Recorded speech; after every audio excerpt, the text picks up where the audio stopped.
Good morning बच्चों। आज हम फिल्टर फीडिंग के बारे में पढ़ेंगे। हमने अपनी प्रीवियस क्लास में प्रीडेटरी न्यूट्रिशन के बारे में पढ़ा था।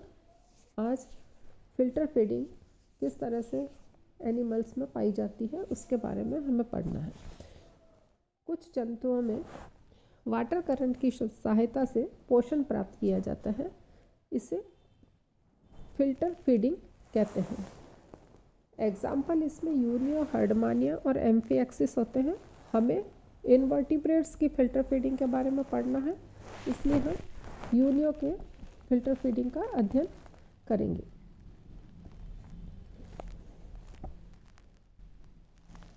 फिल्टर फीडिंग सिस्टम में गिल और एलिमेंट्री कैनाल दोनों ही इसमें भाग लेते हैं।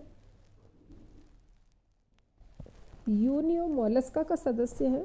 इसकी क्लास बाइवाल्विया है। बाइवाल्विया का मतलब 2 वाल्व्स प्रेजेंट।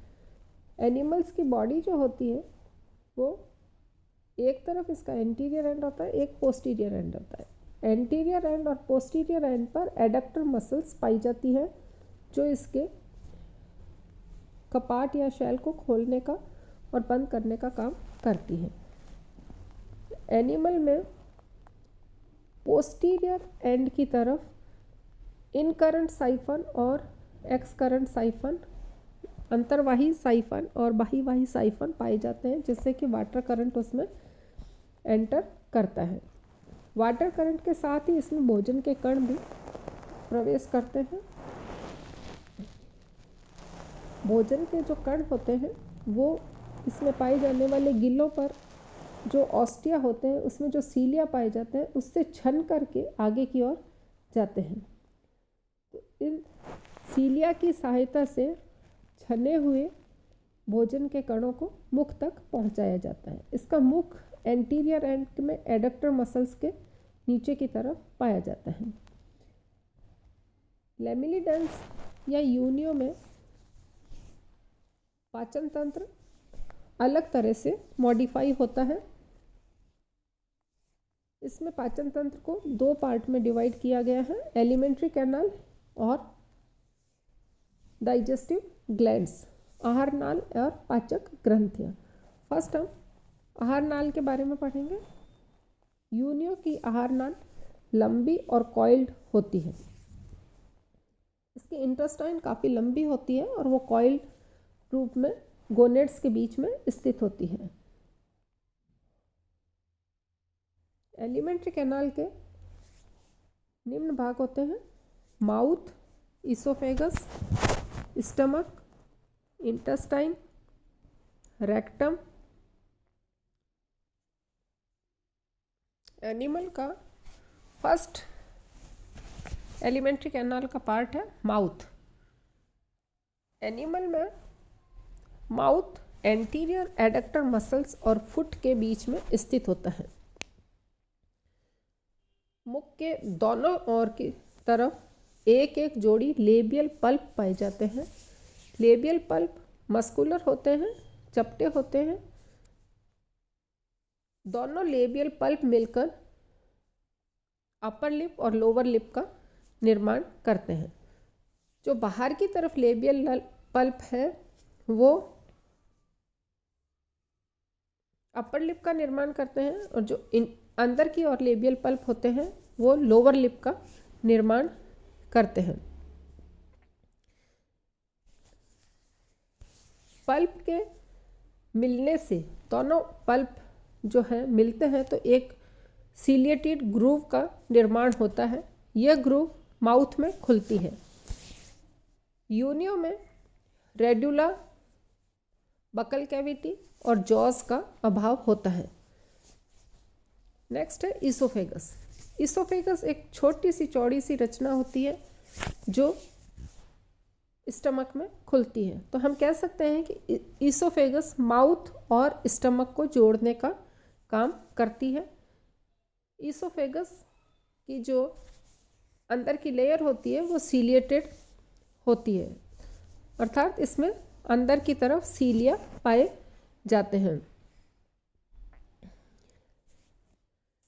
यह डोर्सल सरफेस पर स्थित होती है और आमाशय में खुलती है। आमाशय या स्टमक। स्टमक एक चौड़े थैले के समान संरचना होती है, जैसा कि आपको डायग्राम में दिखाई दे रहा है।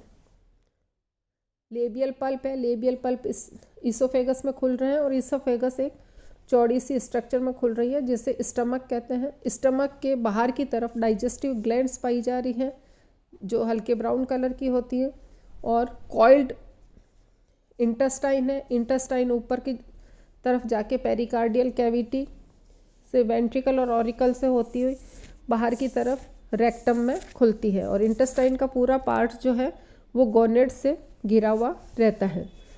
आमाशय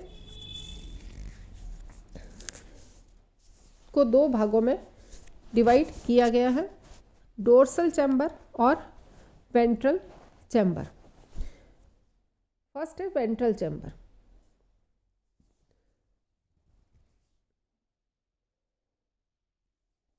वेंट्रल चैम्बर स्टमक के जो पोस्टीरियर एंड होता है उस भाग को वेंट्रल चैम्बर कहते हैं। ऊपर का जो पार्ट है वो डोर्सल चैम्बर कहलाता है। इस पोस्टीरियर रीजन में एक ट्यूबुलर स्ट्रक्चर पाई जाती है जो जिलेटिन से बनी होती है। इसको क्रिस्टलाइन स्टाइल कहते हैं। ये क्रिस्टलाइन स्टाइल का निर्माण क्रिस्टलाइन सैक के द्वारा होता है। क्रिस्टलाइन स्टाइल म्यूकोप्रोटीन की बनी होती है।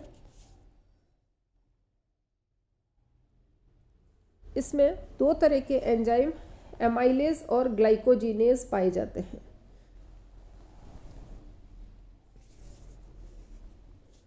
जो स्टाइल सैक होता है या शूक कोश जो होता है उसके अंदर की तरफ सीलिएटेड एपिथेलियम पाई जाती है जो इस स्टाइल क्रिस्टलाइन स्टाइल को निर्माण में हेल्प करती है।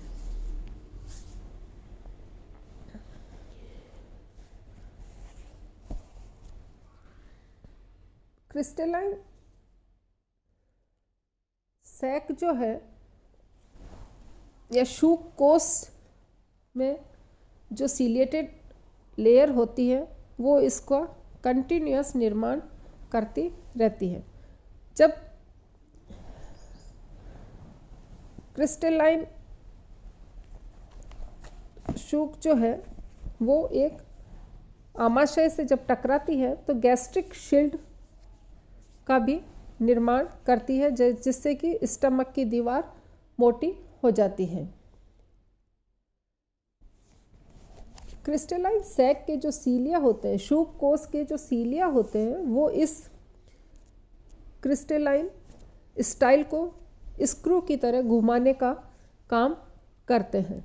तो ये आगे की ओर आमाशय की भित्ति या स्टमक की लेयर से टकराती रहती है जिससे कि क्रिस्टलाइन स्टाइल का अग्र सिरा जो है वो पाचन के लिए इसमें घुलता रहता है। आमाशय की दीवार से जब ये कंटिन्यूअस टकराती है तो इसमें से इसके पार्ट्स अलग हो जाते हैं, छोटे छोटे टुकड़े हो जाते हैं जिनसे ये म्यूकोप्रोटीन की बनी होने के कारण दो तरह के एंजाइम जो पाए जाते हैं वो इससे रिलीज होते हैं और उसमें डाइजेशन में हेल्प करते हैं। इसकी लंबाई हमेशा स्थिर रहती है क्योंकि पीछे जो सेल्स होती है वो इसके निर्माण कंटिन्यूअस करती रहती है। यह क्रिस्टलाइन स्टाइल जो है तीन तरह से कार्य करती है। जैसे जैसे ये घूमती है वैसे वैसे ईसोफेगस से जो भोजन आता है वो इससे म्यूकस कॉर्ड की सहायता से इसको आमाशय में खींचने में हेल्प करता है। माउथ से जो ईसोफेगस में भोजन आया है इसके मूवमेंट की वजह से म्यूकस का सिक्रेशन होता है। ये म्यूकस कॉर्ड से स्टमक में खींच लिया जाता है फूड को। फिर यह फूड पार्टिकल्स को स्टमक में जो जूसेस का निर्माण होता है उसमें अच्छे से मिलाने में हेल्प करती है। इससे एमाइलेज और ग्लाइकोजिनेज नामक जो एंजाइम रिलीज होते हैं वो इसमें घुलते रहते हैं और इन एंजाइम्स को ये आमाशय में मुक्त होते हैं जिससे कि ये डाइजेशन में इसका हेल्प करते हैं। आमाशय का जो ऊपरी पार्ट होता है उसे डोर्सल चैम्बर कहते हैं। डोर्सल चैम्बर में आकर के ग्रसिका खुलती है। इसी पार्ट में जो डोर्सल चैम्बर है उसमें डाइजेस्टिव ग्लैंड्स की 2 जोड़ी नलिकाएं भी आकर के खुलती हैं। इन नलिकाओं पर रंध्र पाए जाते हैं या पोर पाए जाते हैं और आमाशय की दीवार में खूब सारे फोल्ड पाए जाते हैं, वलन पाए जाते हैं जो फिल्टर की तरह काम करते हैं। इन आमाशय में आने वाली जो डक्ट्स है उस पे जो पोर्स पाए जाते हैं उसमें से केवल फूड पार्टिकल्स या भोजन के जो बारीक कण होते हैं वो पाचन ग्रंथियों में की नलिकाओं में प्रवेश करते हैं। मतलब यहाँ पर फूड पार्टिकल्स फिल्टर होने का काम करते हैं। बेकार के जो फूड पार्टिकल्स होते हैं वो इंटेस्टाइन की ओर धकेल दिए जाते हैं। ये डोर्सल चैम्बर में जो पाचक ग्रंथियां आकर खुलती हैं उनमें भोजन से जो डाइजेस्टेड पार्ट्स होता है वो जाता है और उसमें इंटरकोशिक सेलुलर डाइजेशन भी होता है। नेक्स्ट है इंटेस्टाइन। इंटेस्टाइन एक कॉइल्ड स्ट्रक्चर होती है जो स्टमक के पीछे की ओर से निकलकर जो इसके बॉडी ऑर्गन्स है उसमें से होती हुई इसके सुप्राब्रेंकियल चैम्बर की तरफ से जाती हुई बाहर की ओर रेक्टम में खुलती है। रेक्टम आंत के पीछे का एक खुला हुआ भाग होता है जो पेरिकार्डियल कैविटी से होता हुआ वेंट्रिकल में से होकर निकल रहा है और पोस्टीरियर एडक्टर मसल्स के ऊपर की तरफ से गुजरता हुआ बाहर की ओर एक्सेलेंट साइफन में खुलता है। रेक्टम की जो वॉल होती है या भित्ति होती है उसमें कुछ लॉन्गिट्यूडनल फोल्ड्स पाए जाते हैं जिन्हें टाइफोसोल कहते हैं। तो इस तरह से ये एलिमेंट्री कैनाल का पार्ट होता है। नेक्स्ट होता है पाचक ग्रंथि। तो यूनियो में जैसा कि आपको पहले भी बताया जा चुका है जो डोर्सल चैम्बर है स्टमक का उसमें एक जोड़ी पाचक ग्रंथियाँ पाई जाती हैं और यह आमाशय को घेरे रहती है। इस ग्रंथि को यकृत भी कहा जाता है। यह ग्रीन और ब्राउन कलर की होती है। यह ग्रंथि स्टमक के डोर्सल चैम्बर में ट्यूब्स के द्वारा खुलती है। इन ट्यूब से होकर के पाचक रस का सिक्रीशन आमाशय में किया जाता है। साइंटिस्ट ओवम के अनुसार इन नलिकाओं में जो डोर्सल चैम्बर में खुल रही है उसमें 2 मार्ग होते हैं। एक होता है नॉन सीलिएटेड इनहेलेंट पाथ और एक होता है ciliated excellent path. Non ciliated inhalant path या अपक्षाभावी अंतर्वाही मार्ग जो होता है इस मार्ग से होकर भोजन के कण पाचक ग्रंथि की ओर ले जाए जाते हैं। मतलब इससे फूड पार्टिकल्स डाइजेस्टिव ग्लैंड की तरफ ले जाए जाते हैं और इन ग्रंथियों की कोशिकाओं द्वारा इन भोज्य कणों का इंट्रासेल्युलर डाइजेशन होता है। सेकंड पार्ट होता है सीलिएटेड एक्सेलेंट पाथ। इससे होकर के अनडाइजेस्टेड फूड जो है वो पाचक ग्रंथि के द्वारा वापस आमाशय में त्याग दिया जाता है। नेक्स्ट है फूड एंड फीडिंग। भोजन और उसको डाइजेशन किस तरह से होता है इसके बारे में बताया गया है। यूनियो फूड पार्टिकल्स अपने वाटर करंट के द्वारा ग्रहण करता है। इसको अपने भोजन के लिए कोई विशेष मेहनत करने की ज़रूरत नहीं होती है। इसके भोजन में protozoans, micro organism, organic derivatives आदि पाए जाते हैं। यह एक फिल्टर फीडर एनिमल है। फिल्टर फीडर एनिमल होने से इसके जो फूड पार्टिकल्स हैं वो वाटर करंट के साथ इसके बॉडी में प्रवेश करते हैं। ये इसका वाटर करंट दिखाया है कि किस तरह से वाटर करंट जब एनिमल की बॉडी में आता है तो पहले वो इंफ्राब्रेंकियल कोस्ट में आता है, वहाँ से ये ऑस्टिया से होते हुए जो फूड पार्टिकल्स हैं वो उसमें म्यूकस के सिक्रेशन से वहाँ पे चिपक जाते हैं। फिर एक फूड ग्रूव होती है उसमें जाते हैं, माउथ में जाते हैं, ग्रसिका और आमाशय में जाते हैं।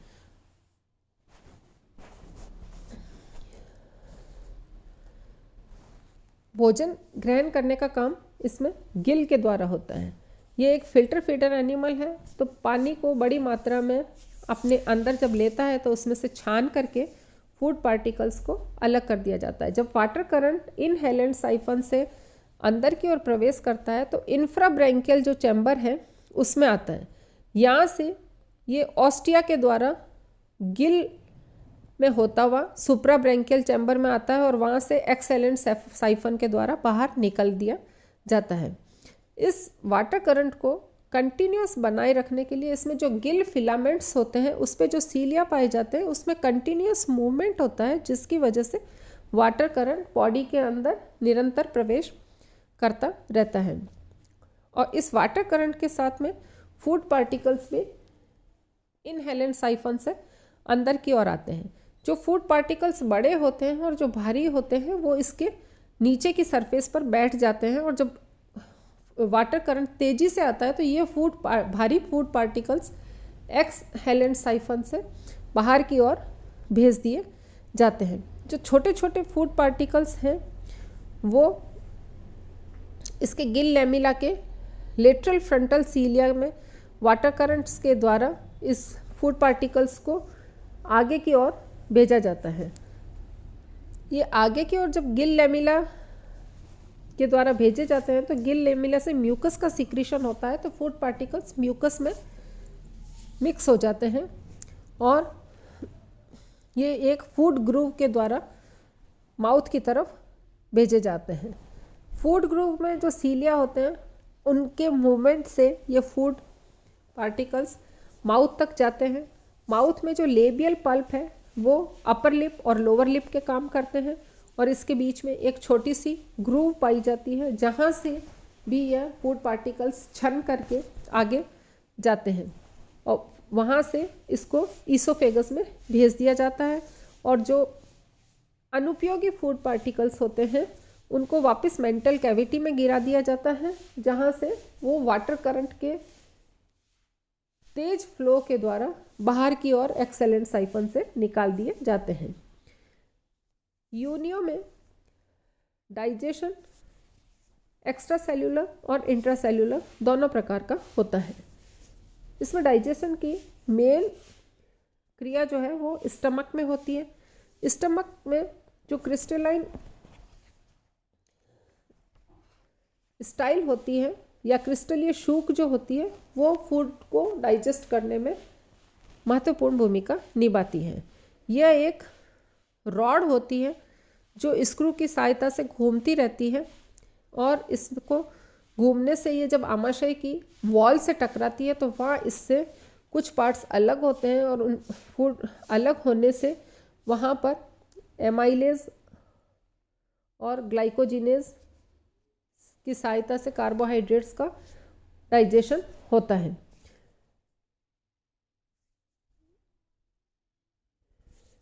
ये जो एंजाइम होते हैं वो स्टमक में इस फूड को डाइजेशन में हेल्प करते हैं। आमाशय का जो डोर्सल चैम्बर होता है उसमें कुछ छोटे भोजन के कणों को छाड़ अलग कर दिया जाता है, और वो फूड पार्टिकल्स डाइजेस्टिव ग्लैंड की जो नॉन सीलिएटेड इनहेलेंट पाथ है उसमें से होकर के वहाँ पहुँचता है, तो वहाँ पे इंट्रासेल्यूलर डाइजेशन होता है। और जो एक्सहेलेंट पाथ होता है इस डाइजेस्टिव ग्लैंड का, उससे अनडाइजेस्टेड फूड वापस आमाशय में आ जाता है और वहाँ से इंटेस्टाइन में चला जाता है।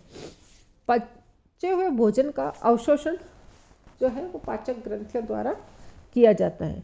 यहाँ से भोजन ब्लड के द्वारा शरीर के समस्त भागों में पहुँचा दिया जाता है। अनडाइजेस्टेड फूड जो होता है वो इंटेस्टाइन में चला जाता है और यहाँ से रेक्टम के द्वारा बाहर निकाल दिया जाता है। तो इस तरह से इसमें फिल्टर फीडिंग पाई जाती है।